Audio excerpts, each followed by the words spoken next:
انا النهارده هعرض عليكم شباب حابين يتعلموا، بس مش حابين نظام التعليم التقليدي اللي هو انت بتحفظ وخلاص. لا، في مبادره تعليم جديده اسمها انا البطل.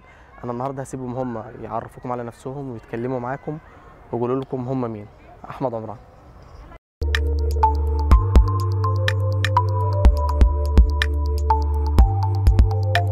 أنا أحمد مهران، مؤسس مبادرة أنا البطل. المبادرة باختصار هي عبارة عن فكرة بدأت من 2015. بنعتبرها احنا في التيم كنواة لمؤسسة تعليمية كلنا بنسعى انها ان شاء الله باذن الله تكون موجودة خلال السنين الجاية في مصر.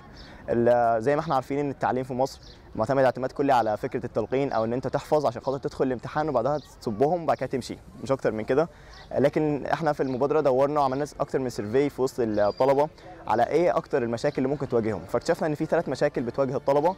اول مشكله بتكون هي ان الشخص نفسه اللي بيتعلم ما بيكونش عنده الوعي بالمهارات او القدرات اللي عنده، وايه الامكانيات الماديه اللي ممكن يستخدمها عشان خاطر يتعلم بشكل كويس جدا. تاني مشكله كانت غياب عنصر التخطيط بشكل كويس، وده اكتشفنا ان في نوعين من المشاكل في الجزئيه دي. هي اول حاجه ان بيكون في ناس ما بيعملوش خطه اصلا، يعني بيعتمد على ان هو عايز يتعلم مجال معين فبيبدا يتعلمه وبيمشي فيه لحد الاخر. في ناس بنسبه كبيره جدا بتكمل، ولكن النسبه الاكبر هي بتكون انه بيقف في النص، بيحس بملل او بيحس ان الموضوع مش جايب همه فبيتعطل، وده عشان خاطر هو بيمشي عشوائي من غير خطه. الجزئيه الثانيه بتكون هو ان شخص بيعمل خطه، الخطه دي فوق مستوى مهاراته او فوق مستوى الامكانيات الموجوده معاه، فبيكلف نفسه فوق طاقتها من ناحيه المجهود او من ناحيه التكلفه، فعلى اساس كده بيبدا برضه ان هو يميل في النص وبيتعطل. ثالث مشكله لقيناها هي غياب المنتور او غياب الشخص الموجه اللي بيعرف الشخص اللي بيتعلم هو انا بتعلم صح او بتعلم غلط، هو الجزء اللي انا بذاكره ده او الجزء اللي انا بتعلمه ده هيفيدني ازاي اطبقه في المجتمع وهكذا. نظرا ان احنا لقينا ان دول اعظم 3 مشاكل موجودين في المجتمع، فعلى اساس كده بدانا ان احنا نفكر ازاي ممكن نحط نظام تعليمي جديد خالص الناس تبدا تتعلم بيه، يكون موازن نظام التعليم الحالي بالشكل اللي يخلي الناس تحب التعليم. أنا محمود السيد أحمد، HR سيكشن في مبادرة أنا البطل. أنا ليا 4 شهور في مبادرة أنا البطل. إحنا في مبادرة أنا البطل بنستهدف فئات عمرية من 10 سنين لحد 25 سنة. متقسمين عندنا ل3 فئات. أول فئة التعليم ما قبل الجامعي اللي هو الابتدائي والإعدادي والثانوي اللي هو من سن 10 سنين لحد 18 سنة. بعد كده التعليم الجامعي اللي هو من أول دخول الجامعة لحد ما تتخرج من سن 18 سنة لحد 23 سنة. والتعليم أو اللي هو الناس اللي متخرجة أصلا لحد سن 25 سنة، وشغلنا قابل للتطبيق في أي مرحلة من ال3 دول مع بعض التعديلات البسيطة المناسبة عشان تخلينا نوصل لإنتاجية أكبر. وإحنا مش مقتصرين على كليات معينة، إحنا بنرحب بأي حد سواء داخل الجامعة أو خارجها طالما عنده الرغبة في إن هو يتعلم بأسلوب جديد ومليان إبداع أكتر، فإحنا بنقول له أهلا وسهلا. رانيا منصور، برزنتيشن سيكشن من مبادرة أنا البطل.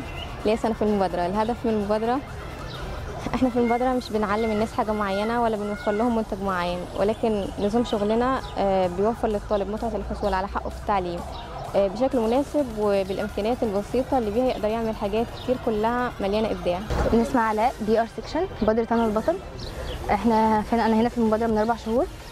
في بداية الفكرة ما كانش فيه ناس، الفكرة بتزيد واحدة واحدة من شخص واحد ل5 أشخاص، بعد كده 12 شخص لحد ما وصلنا العدد الحالي بتاعنا 35 شخص من شباب محافظات تانية. كلنا بيكون في ما بيننا تواصل سواء اونلاين او اوفلاين عشان نجهز البروجكتس بتاعتنا بالشكل العظيم اللي يخلي الناس تستفيد منه بشكل كويس.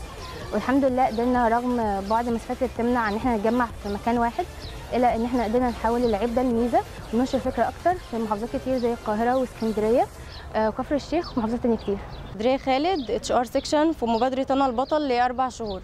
المبادرة كفكرة كانت بدايتها 2015 واستمر تطوير الفكرة وإن احنا نحط برنامج كامل ليها تقريبا 2 و7 شهور لغاية 23/7/2017.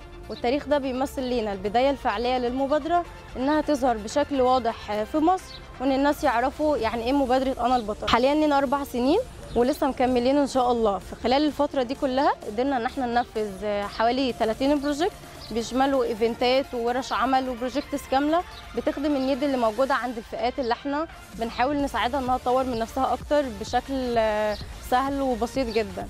وان شاء الله خلال فتره قريبه جدا هيتم اطلاق الويب سايت الخاص بينا واللي هيكون مليان بالافكار الجديده اللي هتساعدنا ان احنا نسيب اثر عظيم جدا ونوصل لاكبر عدد من الناس. انا دعاء ناصر، VM سيكشن ليا 4 شهور في مبادرة أنا البطل.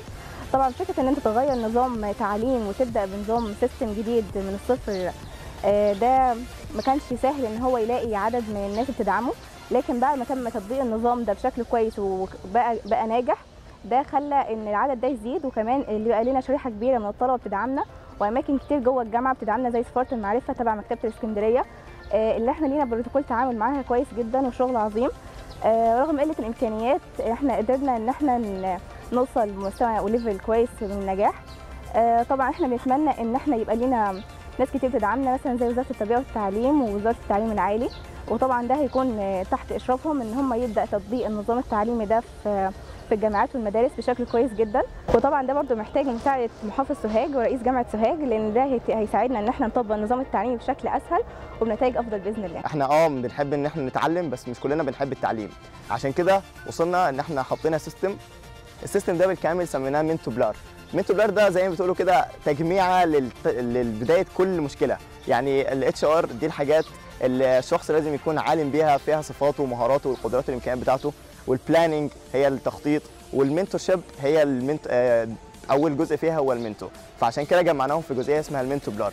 على اساس السيستم ده الشخص عندنا هنا في المبادره بيبدا يتعلم باسلوب مختلف، بدل ما انت هتتعلم باسلوب التقييم بشكل مباشر، لا انت هتوصل لنفس النتيجه اللي انت عايزها، بس بعد ما تلف لفه صغيره بشكل اكثر متعه وبشكل مناسب ليك ولامكانياتك ولمهاراتك، من غير ما تكلف نفسك فوق طاقتها بشكل كامل.